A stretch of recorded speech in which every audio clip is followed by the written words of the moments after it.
Hello everyone, welcome back to YouTube channel. तो guys आज हम बात करने वाले हैं अपना ट्रेडिंग साइकोलॉजी के बारे में कि किस तरह से मार्केट में आप अपनी ट्रेडिंग साइकोलॉजी को इम्प्रूव कर सकते हैं। देखिए, मार्केट में जो भी 90 to 95% जो लोग हैं जो पैसा अपना लूज़ कर रहे हैं, वो क्यों कर रहे हैं? Because of their mindset and because of their trading psychology. And जो बाकी के 5% जो लोग हैं वो पैसा क्यों कमा रहे हैं, उसके पीछे का भी यही रीज़न है, because of their mindset and because of their psychology. देखिए, साइकोलॉजी काफ़ी ज़्यादा इंपॉर्टेंट है हमारे ट्रेडिंग जर्नी में। जो 80% जो रोल है वो हमारी सिर्फ साइकोलॉजी का ही है हमारी ट्रेडिंग जर्नी में। बाकी का जो 20% रोल है वो हमारी ट्रेडिंग स्ट्रेटजी का है। ये लोग आप लोग जानते ही होंगे। तो आपको अपनी इस ट्रेडिंग साइकोलॉजी को इम्प्रूव करना होगा, क्योंकि मार्केट में आपको पैसा ये सिर्फ आपकी ट्रेडिंग साइकोलॉजी बना के देगी। तो गाइज़ आप लोगों को ये चीज़ ठीक करनी होगी। इसके बारे में हम बात करने वाले हैं आज की वीडियो में, तो आप वीडियो में एंड तक बने रहिए। तो चलिए शुरू कर लेते हैं। तो सपोज़ करें मार्केट में आपने एक कोई ट्रेड ली एंड उसमें आपका जो टारगेट था, जो आपने डिसाइड किया था, वो आपका 2000 का प्रॉफिट डिसाइड किया था। मार्केट ने आपको ये प्रॉफिट दे दिया। उसके बाद जैसे ही मार्केट ने आपको 2500 का प्रॉफिट दिखाया या 3000 का प्रॉफिट दिखाया, तो गाइज़ आप लोग क्या करेंगे? आप लोगों ने डिसाइड किया था ये प्रॉफिट आपको अब ये मिल रहा है, आपको ये भी मिल रहा है, तो इसको देखते जैसे जैसे आपका ये प्रॉफिट बढ़ता जाएगा तो आपको डर लगने लगेगा। एंड डर के कारण आप क्या करेंगे? आपको यहीं पे मार्केट से एग्ज़िट कर देंगे। अपनी विनिंग ट्रेड में आप जल्दी एग्ज़िट कर देंगे। एंड देखिए, आपने ये डिसीज़न क्यों लिया? अपने फियर की वजह से आपका इमोशंस इन्वॉल्व हो गया आपकी ट्रेड में। आपका फियर आपकी ट्रेड के बीच में आ गया, जिसके कारण आपने अपनी विनिंग ट्रेड में पहले ही एग्ज़िट कर दिया। तो आपको अपने इमोशंस को, अपने फियर को अपना ट्रेड के बीच में बिल्कुल नहीं आने देना। आपको अपने डिसीज़न किस बेसिस पे लेने हैं? आपको अपने डिसीज़न लॉजिकल बेसिस पे लेने हैं। लॉजिकल होकर आपको सोचना होगा कि इस ट्रेड में कितने % प्रोबेबिलिटी है, कितनी % की प्रोबेबिलिटी है कि ये ट्रेड हमें और ज़्यादा प्रॉफिट दे सकती है, या कितने % की प्रोबेबिलिटी है ये मार्केट हमारे यहीं से ही रिवर्स हो सकती है। तो आपको प्रोबेबिलिटी पर देखना होगा, प्रोबेबिलिटी पर ध्यान देना होगा। आपको लॉजिकल होकर डिसीज़न अपने लेने होंगे, ना कि अपना फियर के कारण आप डिसीज़न लेंगे मार्केट में। देखिए, ये चीज़ एक बार प्रॉफिट में तो आपने चलिए अपना ये डिसाइड किया था और यहाँ पर आपने 2500 पे अपनी पोजीशन कट कर दी। तो देखिए, प्रॉफिट में तो ये चीज़ एक बार एक्सेप्टेबल भी है, बट जब आप लॉस में होते हैं, जब आपकी ट्रेड जारी होती है लॉस में, एंड आपने ये वाला डिसाइड किया आपका लॉस, ये आपका लॉस की लिमिट डिसाइड है। अब जब जैसे आपके मार्केट ने ये लॉस की लिमिट क्रॉस कर दी, जब मार्केट में आप यहाँ इतने तक का 2500 तक का आपको लॉस दिख रहा है, आप फिर भी एग्ज़िट नहीं करो। अब विनिंग ट्रेड में तो आपको डर लग रहा था कहीं मार्केट रिवर्स होकर ये प्रॉफिट भी ना ले जाए, लेकिन जो लूजिंग ट्रेड है उसमें आप बिल्कुल भी नहीं डर रहे। उसमें तो आप सोच रहे हो कि मार्केट ने चलिए कोई बात नहीं, 2000 का लॉस है, थोड़ा सा और देख लेते हैं, 10-20 पॉइंट या 30 पॉइंट और होल्ड कर लेते हैं, क्या पता मार्केट यहाँ से रिवर्स होकर हमारी डायरेक्शन में दे दे। तो यहाँ पर आप होप ट्रेडिंग करते हैं। ये आपको बिल्कुल नहीं करना है। जैसे आपने यहाँ पे हमने बात की थी कि आपको परसेंटेज में कैलकुलेट करना है, आपको प्रोबेबिलिटी देखनी है कि मार्केट यहाँ से रिवर्स ले सकती है या नहीं ले सकती। आपको प्रोबेबिलिटी के अकॉर्डिंग अपने डिसीज़न प्लान करने होंगे। हो सकता है यहाँ पे 70 to 80% की प्रोबेबिलिटी के हो सकता है कि ये वाली ट्रेड आपको 5000 का भी प्रॉफिट दे के जा सकती हो, बट इस ट्रेड में आप अपने फियर के कारण इसको 70% प्रोबेबिलिटी की वाली ट्रेड को भी आप जल्दी एग्ज़िट कर देंगे।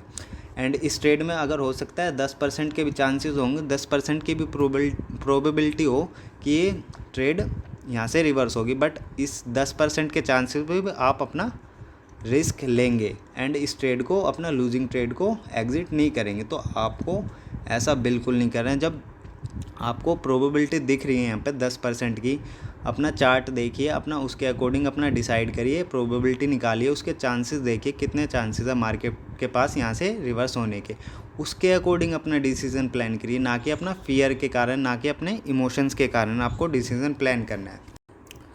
तो गाइस, जो मार्केट में जो 5% लोग होते हैं वो अपना डिसीज़न इसी बेसिस पे लेते हैं, अपना प्रोबेबिलिटी चेक करते हैं, अपने क्या चांसेस है मार्केट के पास अपसाइड मूव करने के एंड डाउनसाइड मूव करने की। इस बेसिस पर ही वो अपना डिसीज़न लेते हैं कि कितने % मार्केट यहाँ से अपसाइड मूव कर सकती है एंड डाउनसाइड मूव कर सकते हैं। उसी के अकॉर्डिंग वो अपने विनिंग ट्रेड में अपना होल्ड करते हैं एंड अपनी लूजिंग ट्रेड में अपनी पोजीशन को कट करते हैं।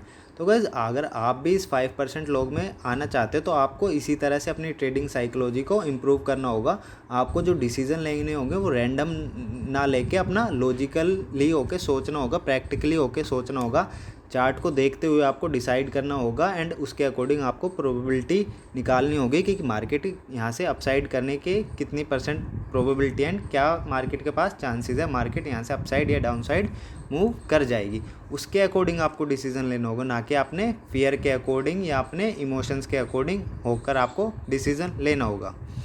तो गाइस देखिए, ये जो हम बोल रहे हैं कि ट्रेडिंग साइकोलॉजी देखिए सुनने में आपको ईजी लग रहा होगा, बट ट्रेडिंग साइकोलॉजी को इम्प्रूव करना काफ़ी मुश्किल काम है। देखिए अगर ट्रेडिंग साइकोलॉजी को इम्प्रूव करना या इसको समझना इतना ही ईजी होता तो उसके बाद जो 90 to 95% है वो लोग अपना मार्केट से लूज़ नहीं कर रहे हो। तो देखिए ट्रेडिंग साइकोलॉजी को मेंटेन करना एंड इसको इम्प्रूव करना काफ़ी मुश्किल काम है, बट देखिए इम्पॉसिबल कुछ भी नहीं है। अगर आप अपने अकॉर्डिंग अपने रूल्स बनाएं, अपने रूल्स क्रिएट करें एंड रूल्स के अकॉर्डिंग अगर आप ट्रेड करेंगे तो आप भी अपना ट्रेडिंग में सक्सेस मिल जाएगी आपको प्रोबेबिलिटी के अकॉर्डिंग एंड अपना प्रैक्टिकली होकर अगर आप डिसीजन लेंगे तो मार्केट में आपको सक्सेस मिलेगी। अपने रूल्स क्रिएट करें, अगर आप मेंटेन नहीं कर पा रहे हैं ट्रेडिंग साइकोलॉजी तो ट्रेडिंग साइकोलॉजी अपने आप मेंटेन हो जाएंगी। बस आप अपने इन रूल्स को फॉलो करें, इन रूल्स को कभी आपको ब्रेक नहीं करना है। अपने सेटअप के अकॉर्डिंग एंड अपने सेटअप के अकॉर्डिंग अपने रूल्स बनाएं कि मार्केट में आपको कितनी ट्रेड लेनी है, 1 ट्रेड 2 ट्रेड या 3 ट्रेड, जो भी आपका सेटअप अलो करे। एंड उसके बाद अपनी जो लॉस की लिमिट है उसको फिक्स रखे, उसको अपने सिस्टम में अपना एसएल लगा के रखे। अपने एसएल को मन में लेके न बैठे कि यहाँ तक जाएगी तो मैं अपना इसको लॉस को कट कर दूँगा। एसएल को अपने ऐप में, जो ब्रोकर ऐप होता है उसमें आप मैनुअली उसको लगाएं। उससे होगा क्या, जब आपकी ट्रेड आपके अगेंस्ट में जाने लगी, आपके लॉस में जाने लगी, तो जब आपके जो इमोशंस होते हैं वो आपको इस लॉस को कट करने से रोक देते हैं तो वो नहीं हो पाएगा। तो अगर आपका एसएल लगा हुआ होगा तो वो ऑटोमेटिकली आपका वहीं छोटा लॉस होके वो कट जाएगी, पोजीशन अब ऑटोमेटिक कट जाएगी, तो आपका ये लॉस बढ़ेगा नहीं। एंड ऐसे ही प्रॉफिट में जब आप जा रहे हैं तो आप अपना मार्केट में चार्ट के अकॉर्डिंग, अपनी एनालिसिस के अकॉर्डिंग डिसाइड करें कि हम यहाँ तक कहाँ तक अपना प्रॉफिट इंक्रीज़ कर सकते हैं एंड इस लॉस को। एंड अगर आप लोग ओवर ट्रेडिंग करते हैं तो देखिए, अगर आप ओवर ट्रेडिंग करते हो तो आप ज़ीरोधा अगर यूज़ करते हैं, ज़ीरोधा में ट्रेड करते हैं तो उसमें अपना किल स्विच नाम का फीचर है, आप उसको एक्टिवेट करें जिससे कि आप अपनी इस ओवर ट्रेडिंग को कम कर पाएंगे, इसको बंद कर पाएंगे, इसको रोक पाएंगे।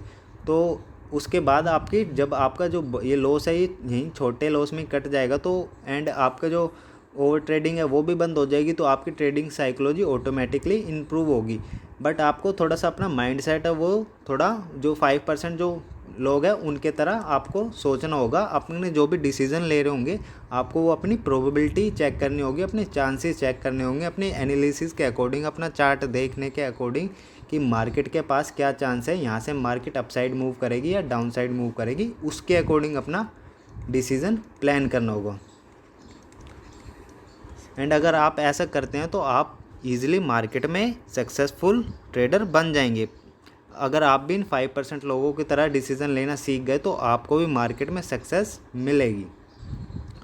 तो चलिए गाइज़, आज के वीडियो में इतना ही, मिलते हैं नेक्स्ट वीडियो में।